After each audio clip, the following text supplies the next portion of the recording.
Hello guys, मेरा नाम है गगन एंड स्वागत है आपका ऑनलाइन क्लासेस में। तो चलिएगा, आज हम अपना क्लास 10th का चैप्टर नंबर 3 पढ़ने वाले हैं, जिसका नाम है pair of linear equation in two variables. यानी कि हम लीनियर इक्वेशन के बारे में पढ़ने वाले हैं और क्या होती है लीनियर इक्वेशन और क्या होती है क्वाड्रेटिक इक्वेशन और क्या होती है क्यूबिक इक्वेशन। ये हम ऑलरेडी प्रीवियस वीडियो में बता चुके हैं। तो आज हम पढ़ने वाले हैं दो लीनियर इक्वेशन के बारे में। तो चलिएगा करते हैं आज की वीडियो शुरू।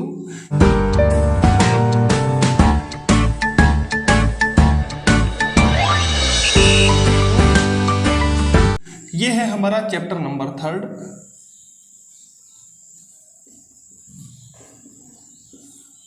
जिसको नाम दिया गया है pair of linear equation in two variables.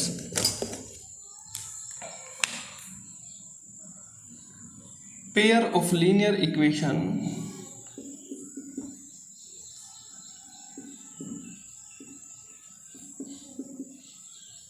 in two variables।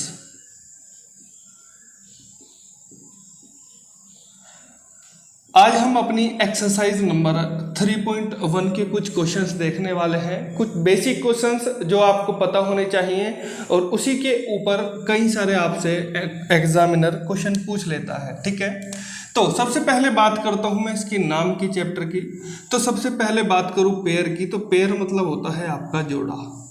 यानी कि जैसे आप जीन्स पहनते हैं तो जीन्स की एक दो टांगे होती हैं, तो जो जीन्स होती है आपकी वो एक पेयर में मिलती हैं, दो टांगों वाली, या फिर जो आपको दो टांगों का जोड़ा बोल सकते हैं, या आप पेयर ऑफ टू फिंगर्स बोल सकते हैं कि दो उंगलियों का जोड़ा, या जो आप मोजे पहनते हैं तो भी आपको क्या पेयर में ही लेनी होती है चीज़ें। ठीक है, तो लीनियर मतलब होता है एक लाइन, तो एक लाइन की इक्वेशन। ठीक है, टू वेरिएबल्स मतलब दो अल्फ़ाबेट्स आपको देखने को मिलेंगे, क्योंकि लीनियर इक्वेशन है तो उसके अंदर दो वेरिएबल कुछ भी हो सकते हैं, एक्स वाई हो जाए, चाहे ए बी हो जाए, चाहे बी सी हो जाए। ठीक है, तो कोई भी आपको जो है दो वेरिएबल्स देखने को मिलेंगे। सबसे पहले बात करूं कि लीनियर इक्वेशन होती क्या है, तो लीनियर इक्वेशन जनरली उसका स्टैंडर्ड फॉर्म होती है ax plus b y plus c equal to 0। तो बेसिकली हम इसके बारे में देखेंगे यहाँ पर। जैसे a की वैल्यू आपको कुछ भी दिखाई दे सकती है, जैसे 3x प्लस b की वैल्यू भी यहाँ पर कुछ और हो सकती है, प्लस c की वैल्यू आप कुछ भी एज्यूम कर सकते हैं 5। तो अगर मैं इसकी बात करूं तो इसके अंदर ये एक लाइन की इक्वेशन है। अगर कोई आपको लाइन दिखाई दे जाए, जैसे एक लाइन ये हो गई, तो ये एक लाइन की इक्वेशन है। अगर आप ये वाली लाइन देखेंगे तो कोई भी लाइन हो सकती है जैसे। ठीक है, तो अब इसको जो अगर आप देखेंगे तो इसके अंदर एक लाइन है और लाइन की क्या हो गई, आपकी इक्वेशन हो गई। ठीक है, तो इसके अंदर दो वेरिएबल देखने को मिलेंगे आपको, जैसे एक तो वेरिएबल x हो गया और एक हो गया आपका y। ठीक है, तो ऐसे ही कोई दूसरी इक्वेशन मैं ले लेता हूं, जैसे 4x plus 3y plus 5 equal to 0। ठीक है, तो इसके अंदर भी आपको इसी फॉर्म में आपको देखने को मिलेगी हमेशा। ये आपकी स्टैंडर्ड फॉर्म है, तो कोई भी अगर क्वेश्चन आएगा इसके अंदर तो हमेशा इसी स्टैंडर्ड फॉर्म में आपको बनाना है। सबसे पहले इक्वेशन आपको बदल बदल कर वो दे सकता है, बट आपको हमेशा क्या यही स्टैंडर्ड फॉर्म लिखनी है। तो चलिएगा कुछ क्वेश्चंस मैं देता हूं आपको।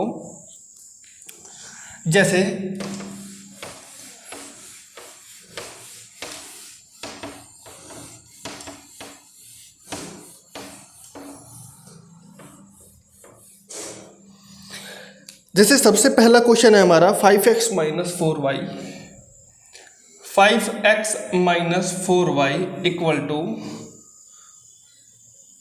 8 या फिर प्लस 8 इक्वल टू 0। ठीक है, इसके अंदर है आपकी दूसरी equation 7x plus 6y, 7x plus 6y minus 9 equal to 0। तो बेसिकली ये आपको जो है इक्वेशन दी हुई है। ठीक है, तो इसको आप कैसे सोल्व करेंगे, तो इसके अंदर दो इक्वेशन है, एक इक्वेशन फर्स्ट और एक इक्वेशन सेकंड। तो बेसिकली ये दो इक्वेशन, दो लीनियर इक्वेशन है, दो लाइन की इक्वेशन है, ठीक है। तो इन दो लाइनों को उसने पूछा है कि इन दोनों लाइन का जो संबंध है आपस में कैसा होगा, या इनका रिलेशन आपस में कैसा होगा। तो हमने आपको सबसे पहले बताया, आपको सबसे पहले कंपेयर करना है इसको ax plus b y plus c equal to 0 से, ठीक है। तो हमेशा कोई भी इक्वेशन दी होगी तो आपको हमेशा इसी से ही इसको कंपेयर करना है, ठीक है। तो अब दो लाइन है तो यहाँ पर a की वैल्यू क्या हो जाएगी, a की वैल्यू हो जाएगी आपकी 5। तो मैं इसको a1 एज्यूम कर लेता हूँ कि a1 की वैल्यू कितनी है, 5 है। तो b1 की वैल्यू कितनी हो जाएगी, b1 की वैल्यू मैं मान लूँगा -4 हो जाएगी, और c1 की वैल्यू हो जाएगी आपकी 8, ठीक है। ऐसे ही आपको क्या करना है, दूसरे वाली इक्वेशन में अब की बार a1 माना था तो अब की बार आपको a2 मानना पड़ेगा। तो a2 की वैल्यू कितनी आ गई आपकी, 7 आ गई। b2 की वैल्यू आपकी कितनी आ जाएगी, 6 आ जाएगी, और c2 की वैल्यू आपकी कितनी आ जाएगी, -9 आ जाएगी, ठीक है। तो ये वाली चीज हमें गिवन होती है, तो ये आपको देखना है कि क्वेश्चन के अंदर क्या क्या चीजें उसने दी हुई है।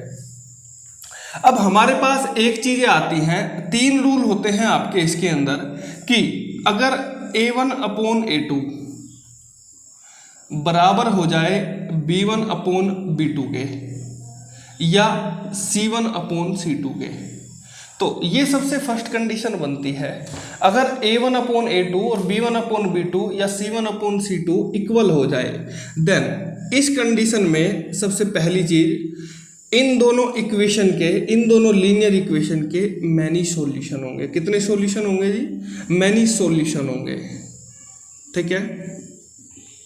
अच्छा, दूसरी चीज ये है कि अगर a1 अपॉन a2 या b1 अपॉन b2 या c1 अपॉन c2 अगर बराबर आ गए तो ये जो इक्वेशन हो जाएगी क्या हो जाएगी, कंसिस्टेंट हो जाएगी। क्या हो जाएगी जी, कंसिस्टेंट हो जाएगी। सी, अगर इसके बहुत सारे मैनी सॉल्यूशन हुए और ये इक्वेशन कैसी है, कंसिस्टेंट है। कंसिस्टेंट का मतलब ये है कि आपको इन इक्वेशन के बहुत सारे वैल्यू देखने को मिलेगी, यानी कि कुछ ना कुछ तो आपको कम से कम एक वैल्यू तो देखने के लिए मिलेगी ही मिलेगी, यानी कि कुछ ना कुछ वैल्यू हमेशा इनकी इक्वेशन से निकल के आएगी ज़रूर, ठीक है।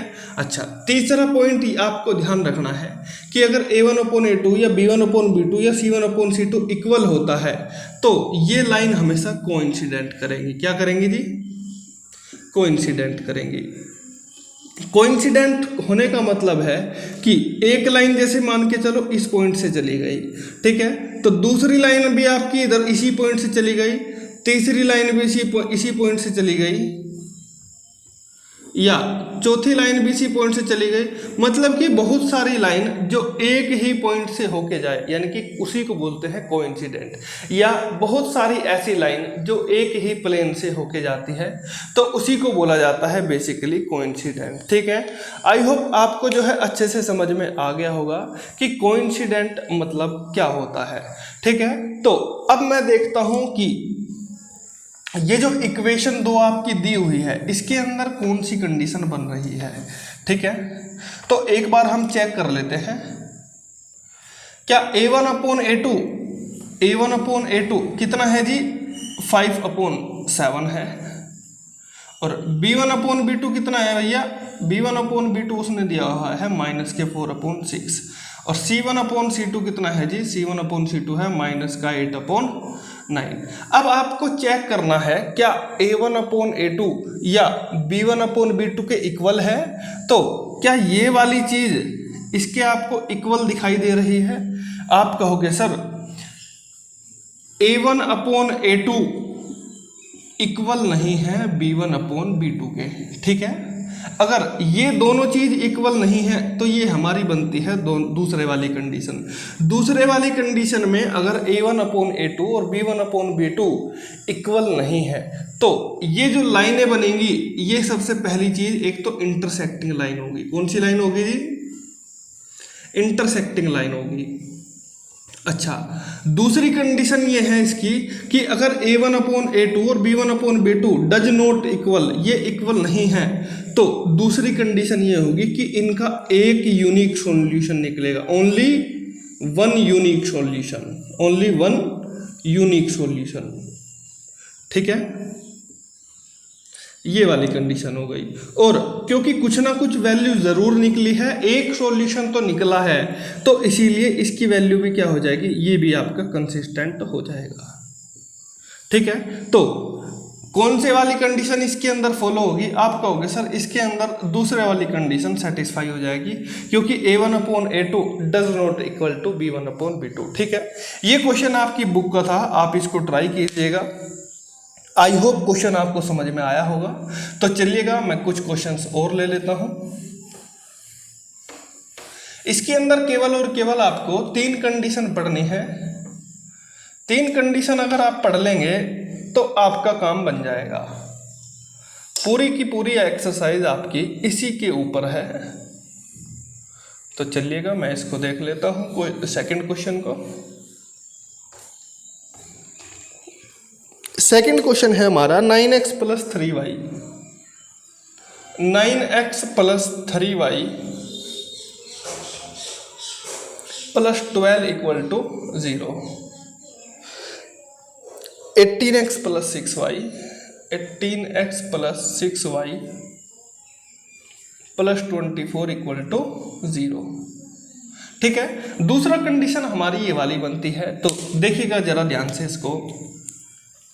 a1 की वैल्यू देखो आएगी यहाँ से, b1 की वैल्यू आएगी यहाँ से, और c1 की वैल्यू आएगी यहाँ से। तो a2 की वैल्यू आएगी यहाँ से, b2 की वैल्यू आएगी यहाँ से, और c2 की वैल्यू आएगी यहाँ से। ठीक है, तो इक्वेशन आपकी स्टैंडर्ड वही है कि ax + by + c = 0।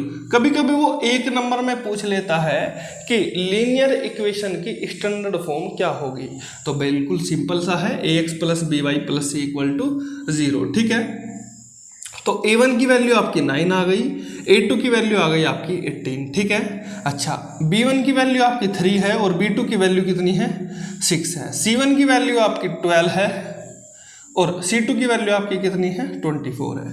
अब आप देख के ये बताएं, क्या a1/a2 9/18 क्या b1/b2 के इक्वल है 3/6 या c1/c2 के इक्वल है 12/24? अभी अगर आप इसको ध्यान से देखेंगे कि सर ये तो इक्वल नहीं है, क्या आपको क्या लगेगा कि सर ये तो इक्वल हमें नहीं दिखाई दे रही, लेकिन मेरी नज़रों से देखे हुए तो ये आपको इक्वल दिखाई देंगी। क्यों? जैसे 9/18 आपने किया तो आपको पता है कि 9 1 जा 9 और 9 2 जा 18, तो कितना आया आंसर 1/2। ठीक है, ऐसे अगर आप 3/6 को करोगे तो 3 1 जा 3 होता है और 3 2 जा 6, तो कितना आया 1/2। ठीक है, अगर आप c1/c2 करोगे यानी कि 12/24, तो 12 1 जा 12 होते हैं और 12 2 जा 24, तो आंसर कितना आया 1/2। तो आप बोल सकते हैं कि सर पहले वाली कंडीशन इसके अंदर क्या हो रही है, फॉलो हो रही है। तो आप कहोगे सर बिल्कुल ठीक कह रहे हैं आप। तो पहले इसका आंसर क्या हो जाएगा, इसका आंसर हो जाएगा आपका a1/a2 and b1/b2 and c1/c2 are equal. ठीक है, तो इस कंडीशन में वो कभी कभी पूछ लेता है कि इन दोनों इक्वेशन के कितने सॉल्यूशन निकलेंगे। ठीक है, तब आपको क्या बता देना है, आंसर दे देना है आपको, इन इक्वेशन के बहुत सारे सॉल्यूशन निकलेंगे। ठीक है, दूसरा क्वेश्चन यहाँ से ये बनेगा कि कभी कभी वो सॉल्यूशन ना पूछ के वो आपसे बोल देगा कि इस इक्वेशन में कंडीशन कंसिस्टेंट की बनेगी या इनकंसिस्टेंट की बनेगी। तो आपको बोलना है सर इस कंडीशन में जो आंसर आएगा वो कंसिस्टेंट का आएगा। ठीक है, अच्छा, दूसरी चीज वो पूछ लेता है कि इन लाइंस का नेचर कैसा है।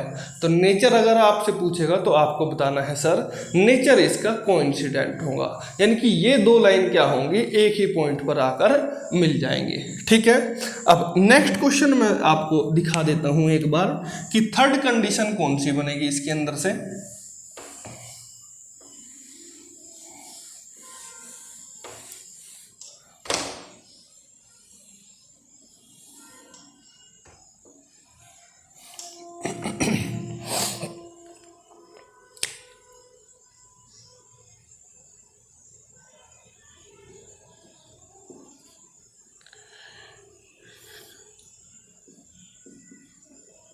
6x minus 3y plus 10 equal to 0 या 2x minus y plus 9 equal to 0।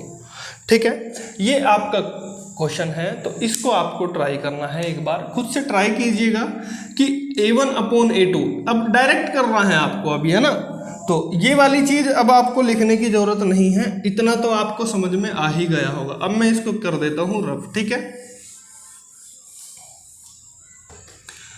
देखो जरा, a1/a2 कितना आएगा, a1/a2 आएगा 6/2, यानी कि 2 1 जा 2 और 2 3 जा 6, तो कितना आया जी 3/1। ठीक है, अच्छा अब b1/b2 चेक करो बेटा, b1/b2 क्या होता है माइनस का 3/-1। यहाँ पर कुछ नहीं है तो क्या मान लेंगे, 1 मान लेंगे, तो माइनस से माइनस हो जाएगा कैंसिल, तो आपका कितना आएगा 3/1, तो ये भी 3/1 आ गया, यानी कि अब तक का ये वाला इक्वल है इसके। ठीक है, अब चेक करो क्या c1/c2 भी इसके इक्वल है, तो c1/c2 में बेटा कितना आ गया 10/9। तो देखो ये दोनों तो इक्वल हैं आपस में, बट तीसरे वाला इक्वल नहीं है, तो ये कौन सी कंडीशन बन जाएगी, ये बन जाएगी आपकी लास्ट एंड थर्ड कंडीशन। तो ऐसी कंडीशन में आपको क्या देखना है कि अगर a1/a2 इक्वल है b1/b2 के, but does not equal to c1/c2, तो this is the third condition of your question. ठीक है, ये आपकी जो है तीसरी कंडीशन है क्वेश्चन की। तो इसके अंदर थर्ड कंडीशन आपकी हो गई है। इसके अंदर क्या होता है, इसके अंदर एक तो यहाँ पर मैनी सॉल्यूशन, यहाँ पर एक सॉल्यूशन, बट यहाँ पर कोई भी सॉल्यूशन नहीं होता है, यानी कि नो सॉल्यूशन। ठीक है, तो अब नो सॉल्यूशन हो गया तो इन लाइंस का कभी कभी वो नेचर पूछ लेता है कैसा होगा, तो इन लाइंस का जो नेचर होगा वो क्या हो जाएगा, these are the parallel line. कैसी हो जाएंगी, ये आपकी पैरेलल लाइंस हो जाएगी, क्योंकि इनका कोई भी सॉल्यूशन नहीं होगा। और आपकी फर्स्ट और सेकंड कंडीशन में क्या आ रहा था, कंसिस्टेंट आ रहा था, बट यहाँ पर कोई भी सॉल्यूशन नहीं है, तो क्या हो जाएगा, इनकंसिस्टेंट हो जाएगा। ठीक है, आई होप आपको जो है तीनों की तीनों कंडीशन अच्छे से समझ आई होंगी। ठीक है, मैं आपसे यही रिक्वेस्ट करता हूं कि आप जो है घर पे जाके बुक के क्वेश्चन आपने लगाए। कोई भी अगर क्वेश्चन में आपको डाउट रहता है देन आप कमेंट कीजिएगा, हम उस क्वेश्चन पर भी वीडियो बना देंगे। क्योंकि देखो एक क्वेश्चन कराए या फिर 4 क्वेश्चन कराए, फर्क कुछ नहीं पड़ता है, केवल आपको तरीका पता होना चाहिए। यहाँ पर केवल और केवल वो आपको डिजिट चेंज कर सकता है, बाकी मेथड आपका करने का बिल्कुल सेम रहेगा। आपकी जो है एक्सरसाइज 3.1 बड़े आसान से हो जाएगी। एक इसके अंदर ग्राफ वाला क्वेश्चन मिलता है, वो हम सीखेंगे नेक्स्ट वाले वीडियो में कि आप 2 लाइन से कैसे ग्राफ बना सकते हैं, उसको हम देखते हैं आने वाली नेक्स्ट वीडियो में। तो चलिएगा, अगर आपने अभी तक वीडियो को लाइक नहीं किया है तो जल्दी से वीडियो को लाइक कर दीजिएगा, और अगर आप हमारे चैनल पर नए हैं तो चैनल को जल्दी से सब्सक्राइब कर दीजिएगा। मिलते हैं आपसे नेक्स्ट वीडियो में। Thank you for watching this video.